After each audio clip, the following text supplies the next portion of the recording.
জিলহজ মাসের শুরু থেকে নিয়ে ঈদের দিন পর্যন্ত নখ, চুল, গোঁফ ইত্যাদি না কাটা সকল মুসলমানের জন্য একটি মুস্তাহাব আমল। জিলহজ মাসের গুরুত্বপূর্ণ দ্বিতীয় আমল হলো 4টি জিকির তথা তাহলিল, তাহমিদ, তসবিহ, তাকবীর বেশি বেশি পাঠ।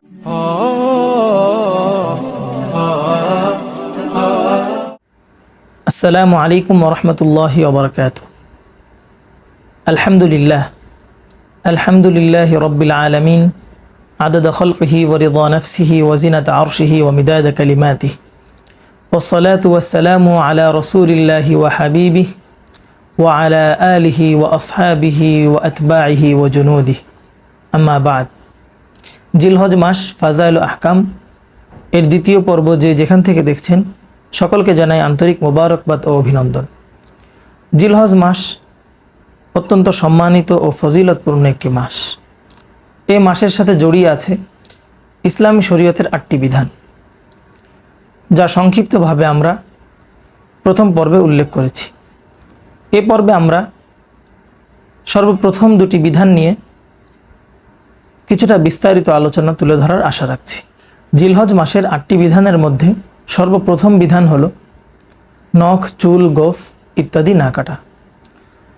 জিলহজ মাসের শুরু থেকে নিয়ে ঈদের দিন পর্যন্ত নখ, চুল, গোঁফ ইত্যাদি না কাটা সকল মুসলমানের জন্য একটি মুস্তাহাব আমল।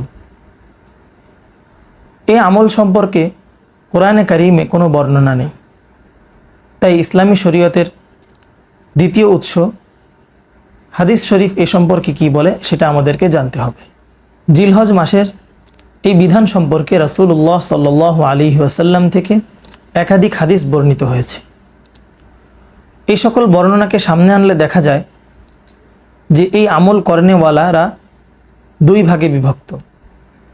এক, যারা কোরবানি করার ইচ্ছা করেছে অথবা যাদের উপর কোরবানি ওয়াজিব, তাদের জন্য এই আমলটি একটি তাকিদপূর্ণ সুন্নাত বটে। কেননা সহিহ মুসলিমের 1977 নং হাদিসে নবী করিম সাল্লাল্লাহু আলাইহি ওয়াসাল্লাম বলেন, ইদা রাআইতুম হিলালা যিল হিজ্জাতি ওয়া আরাদা আহাদুকুম আন ইউযহিয়া ফালইউমসিক আন শা'রিহি ওয়া আযফারিহি। অর্থাৎ তোমরা যখন জিলহজ মাসের চাঁদ দেখবে এবং তোমাদের কেউ কোরবানি করার নিয়ত করবে, তবে সে যেন তার চুল এবং নখ কাটা থেকে বিরত থাকে।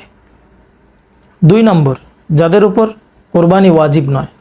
এ ব্যাপারে মুসনাদে আহমদের 6575 নম্বর হাদিসে বর্ণিত, একদা এক সাহাবী আরজ করলেন, ইয়া রাসূলুল্লাহ, যদি আমার নিকট শুধু একটি মানিহা তথা অন্যের থেকে নেওয়া দুগ্ধদানকারী উটনি থাকে, তবে আমি কি তা কোরবানি করতে পারি? তখন রাসূলুল্লাহ সাল্লাল্লাহু আলাইহি ওয়াসাল্লাম বললেন, না, তবে তুমি চুল, নখ, গোঁফ ইত্যাদি কাটবে। এটাই আল্লাহর দরবারে তোমার পূর্ণ কুরবানি বলে গণ্য হবে। এই হাদিসে যেহেতু কোরবানির দিন চুল, নখ, গোঁফ ইত্যাদি কাটার কথা রয়েছে, তো এখান থেকে বোঝা যায় যে জিলহজ মাসের শুরু থেকে এই ঈদের দিন পর্যন্ত যারা কোরবানি করবে না, তাদের জন্য চুল, নখ, গোঁফ ইত্যাদি না কাটা মুস্তাহাব একটি আমল। কাজে আসুন আমরা সকলেই এই মুস্তাহাব আমলটি করার চেষ্টা করব ইনশাআল্লাহ। আল্লাহ তাআলা তৌফিক দান করুন। জিলহজ মাসের গুরুত্বপূর্ণ দ্বিতীয় আমল হলো 4টি জিকির তথা তাহলিল, তাহমিদ, তসবিহ, তাকবীর বেশি বেশি পাঠ করা। কেননা মহান আল্লাহ রাব্বুল আলামিন সূরা হজের 28 নং আয়াতে ইরশাদ করেন, ওয়াযকুরুসমাল্লাহি ফি আইয়ামিম মা'লুমাত। অর্থাৎ তারা যেন নির্দিষ্ট কতিপয় দিনে মহান আল্লাহ রাব্বুল আলামিনের নামের জিকির বেশি বেশি করে। এই আয়াতে নির্দিষ্ট দিন দ্বারা কতিপয় মুফাসসিরের মত হলো এখানে জিলহজ মাসের প্রথম 10 দিন উদ্দেশ্য। এছাড়াও তাবরানী শরীফের 11116 নং হাদিসে বর্ণিত, নবী করিম সাল্লাল্লাহু আলাইহি ওয়াসাল্লাম বর্ণনা করেন, মা মিন আইয়ামিন আযমা ইনদাল্লাহি ওয়ালা আহাব্বা ইলাইহিল আমালু ফীহিন্না মিন হাযিহিল আইয়ামিল আশর। فأكثروا فيه من التهليل والتحميد والتسبيح والتكبير।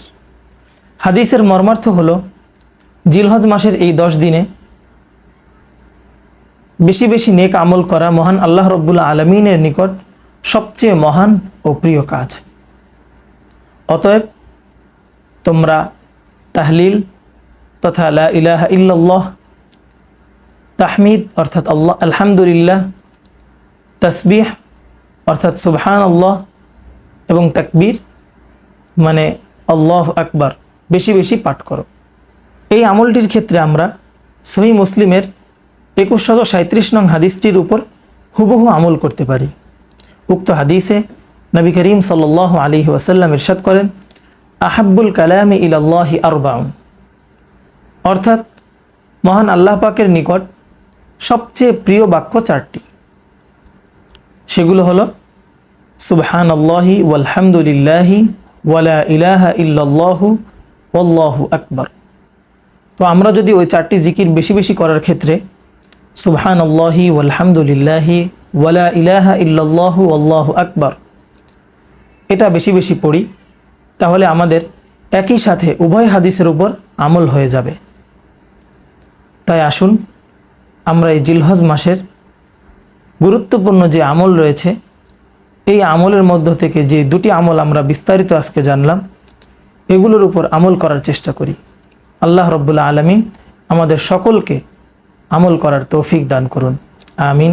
সুবহানাল্লাহি ওয়া বিহামদিহি, সুবহানাকাল্লাহুম্মা ওয়া বিহামদিক, আশহাদু আল্লা ইলাহা ইল্লা আনতা, আস্তাগফিরুকা ওয়া আতুবু ইলাইক।